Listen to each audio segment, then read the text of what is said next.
Hello friends, welcome back to my channel commerce with Sonia. आज हम लोग बात करने जा रहे हैं अकाउंटिंग रेशियोज की। Let's start. ये हमारा फोर्थ एंड लास्ट रेशियो है हमारे अकाउंटिंग रेशियो का। इसका नाम है प्रॉफिटेबिलिटी रेशियो। इससे पहले हम 3 रेशियोज और पढ़ चुके हैं, लिक्विडिटी रेशियो, सॉल्वेंसी रेशियो और एक्टिविटी रेशियो। अगर आपने वो वीडियोस नहीं देखी हैं तो लिंक डिस्क्रिप्शन बॉक्स में, आप प्लीज़ उन्हें देख लीजिए। आज हम स्टार्ट करने जा रहे हैं प्रॉफिटेबिलिटी रेशियो, जिसका कि सेकंड नेम है इनकम रेशियो। प्रॉफिटेबिलिटी रेशियो को ही इनकम रेशियो भी कहा जाता है। इसमें हम पढ़ेंगे total 5 type of ratios, 5 different type of ratios हम इसमें पढ़ेंगे। सबसे पहला है ग्रॉस प्रॉफिट रेशियो। इसका फॉर्मूला है gross profit upon revenue from operations into 100। Gross profit, ये वर्ड 12th वाले बच्चों के लिए बिल्कुल भी नया नहीं है। हमने ऑलरेडी 11th में पढ़ा था कि ग्रॉस प्रॉफिट हम कैलकुलेट कैसे करते हैं। ग्रॉस प्रॉफिट का फॉर्मूला होता है revenue from operations minus cost of revenue from operation. Revenue from operations को सेल्स भी कहते हैं, तो सेल्स में से cost of revenue from operation, जिसे COGS भी कहा जाता था, वो हम माइनस कर देंगे, हमें ग्रॉस प्रॉफिट मिल जाएगा। और यहाँ पे जो हम रेवेन्यू फ्रॉम ऑपरेशंस लेंगे वो हम हमेशा नेट सेल्स को लेंगे। और आपका ग्रॉस प्रॉफिट का जो आंसर है वो हमेशा परसेंटेज में आएगा। ग्रॉस प्रॉफिट के आंसर्स परसेंटेजेस में आएंगे। तो ग्रॉस प्रॉफिट निकालने का फॉर्मूला है revenue from operations minus cost of revenue from operations. अब बात आती cost of revenue from operations कैसे कैलकुलेट होगा। तो cost of revenue from operation का फॉर्मूला है opening inventory plus net purchases plus direct expenses minus closing inventory. इससे हमें मिल जाएगा cost of revenue from operation. उसमें से हम माइनस कर देंगे रेवेन्यू फ्रॉम ऑपरेशन, हमें मिल जाएगा ग्रॉस प्रॉफिट। फिर हम कैलकुलेट कर लेंगे gross profit ratio. There is a note ये है कि spare parts and loose tools are excluded from inventory. यहाँ पे जब भी हम इन्वेंट्रीज को देखेंगे तो हम उसमें से स्पेयर पार्ट्स और लूज टूल्स को एक्सक्लूड कर देंगे, यानी उन दोनों चीज़ों को इंक्लूड नहीं करेंगे। नेक्स्ट रेशियो है हमारा ऑपरेटिंग रेशियो। इसमें 2 रेशियोज काफ़ी सिमिलर है सुनने में, बट वो दोनों अलग हैं। ये है ऑपरेटिंग रेशियो। इसके बाद जो नेक्स्ट रेशियो है वो है ऑपरेटिंग प्रॉफिट रेशियो। तो ऑपरेटिंग रेशियो का फॉर्मूला है cost of revenue from operations plus operating expenses minus operating incomes divided by revenue from operations into 100। Cost of revenue from operations में ऐड कर देंगे आप ऑपरेटिंग एक्सपेंसेस को, minus कर देंगे ऑपरेटिंग इनकम्स को, और उसको डिवाइड कर देंगे रेवेन्यू फ्रॉम ऑपरेशंस यानी नेट सेल से। तो आपको मिल जाएगा, और मल्टीप्लाई कर दीजिए 100 से, आपको मिल जाएगा आपको ऑपरेटिंग रेशियो। अब बात आती है ऑपरेटिंग एक्सपेंसेस कौन से हैं। वो एक्सपेंसेस जो कि हमें बिजनेस को चलाने के लिए लगते हैं, उन एक्सपेंसेस को हम कहते हैं ऑपरेटिंग एक्सपेंसेस।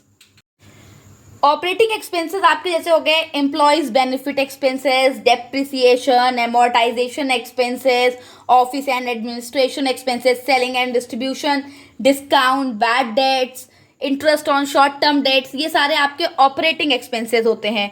और आपकी ऑपरेटिंग इनकम्स हो गए जैसे ट्रेडिंग कमीशन रिसीव्ड, आपका कैश डिस्काउंट हो गया, ये सारे आपके ऑपरेटिंग इनकम्स होती हैं। अब इस रेशियो से रिलेटेड कुछ इंपॉर्टेंट पॉइंट्स हैं, जैसे कि जो हमारा डेप्रिसिएशन है और अमोर्टाइजेशन है, ये दोनों एक्सपेंसेस हमेशा इंक्लूड किए जाएंगे ऑपरेटिंग एक्सपेंसेस में, क्योंकि ऑपरेटिंग एक्सपेंस होते हैं वो एक्सपेंसेस जो कि हम अपने बिजनेस को जो है ऑपरेट करने में कर रहे हैं। डेप्रिसिएशन और अमोर्टाइजेशन दोनों ही खर्चे जो है हम ऑपरेटिंग मानते हैं। Store parts, spare and loose tools, ये दोनों चीजें हमेशा एक्सक्लूड रहेंगी इन्वेंट्री से, यानी lower the operating ratio the better it is. जितना कम ऑपरेटिंग रेशियो रहेगा उतनी ही बेटर पोजीशन है, यानी उतना ही अच्छा रहेगा फर्म के लिए। ज्यादा ऑपरेटिंग रेशियो जो है फर्म के लिए अच्छा नहीं है। नेक्स्ट हमारा रेशियो है ऑपरेटिंग प्रॉफिट रेशियो, जिसका फॉर्मूला है operating profit upon revenue from operations into 100। अभी जो हम पढ़ रहे थे वो था ऑपरेटिंग रेशियो, और ये है आपका ऑपरेटिंग प्रॉफिट रेशियो। यहाँ पे ऑपरेटिंग प्रॉफिट चाहिए होगा, रेवेन्यू फ्रॉम ऑपरेशन से डिवाइड कर देंगे और मल्टीप्लाई कर देंगे 100 से। ये भी आपका परसेंटेज में ही आंसर आएगा। ऑपरेटिंग प्रॉफिट कैलकुलेट करने के 2 तरीके होते हैं। पहला है gross profit minus operating expenses plus operating income. अगर ग्रॉस प्रॉफिट गिवन है तो हम उसमें से ऑपरेटिंग एक्सपेंसेस को माइनस कर देंगे, ऑपरेटिंग इनकम को ऐड कर देंगे, हमें मिल जाएगा ऑपरेटिंग प्रॉफिट। बट अगर नेट प्रॉफिट गिवन हो तो हमें चाहिए होगा net profit before tax. Net profit before tax में प्लस करेंगे नॉन ऑपरेटिंग एक्सपेंसेस को, माइनस कर देंगे नॉन ऑपरेटिंग इनकम्स को, हमें मिल जाएगा हमारा ऑपरेटिंग रेशियो। एक चीज जो बहुत इंपॉर्टेंट है वो ये है कि ऑपरेटिंग रेशियो और operating profit ratio both are inter related. Inter related का मतलब है कि वो दोनों आपस में जो है एक दूसरे से जुड़े हुए हैं। Total of operating ratio and operating profit ratio, operating ratio और ऑपरेटिंग प्रॉफिट का जो टोटल होता है वो हमेशा 100 होगा। उन दोनों का टोटल हमेशा 100 होगा। सपोज आपका ऑपरेटिंग रेशियो आया है 80%, तो और आपका जो है ऑपरेटिंग प्रॉफिट रेशियो आपको नहीं पता, तो वो हमेशा 20% होगा। इट मीन्स 80 प्लस 20 इन दोनों का सम हमेशा जो है 100 आएगा। अगर आपको गिवन है कि आपका ऑपरेटिंग रेशियो 25% है, तो आपका जो ऑपरेटिंग प्रॉफिट रेशियो है वो 75% हो जाएगा। A rise in operating ratio will lead to a similar amount of decline in operating profit ratio.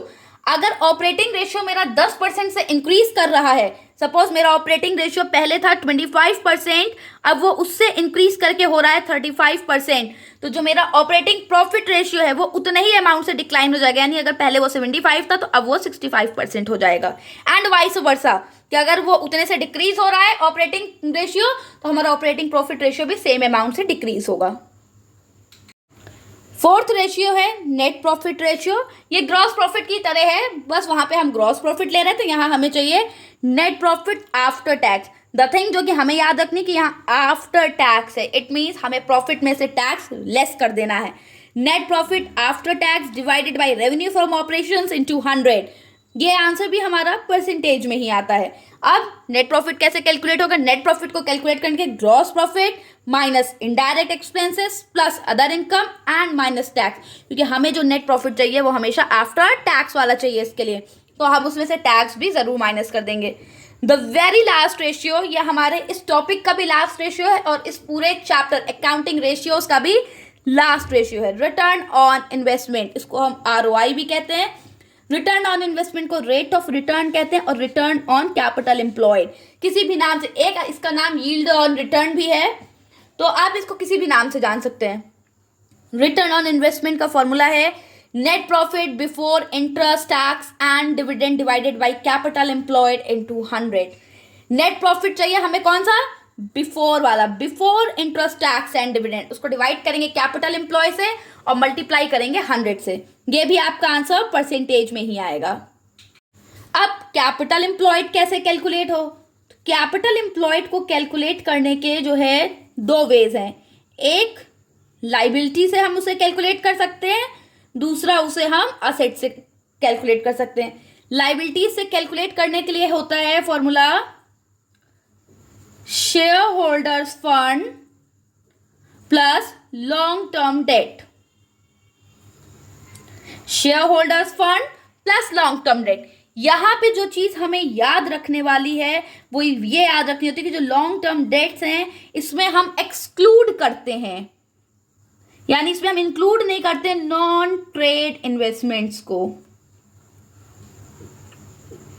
हम बिल्कुल भी नॉन ट्रेड इन्वेस्टमेंट्स को इसमें इंक्लूड नहीं करते हैं। नेक्स्ट है हमारा असेट अप्रोच। असेट अप्रोच में आता है non current assets plus working capital. Non current asset में वर्किंग कैपिटल ऐड कर देंगे तब भी कैपिटल एम्प्लॉयड आएगा। आप दोनों में से किसी भी मेथड से कैपिटल एम्प्लॉयड कैलकुलेट करिए, आंसर हमेशा सेम रहेगा। आई होप कि आपको जो है ये रेशियो समझ में आए होंगे। ऐसी और वीडियो के लिए प्लीज मेरे चैनल को सब्सक्राइब करें। Thank you.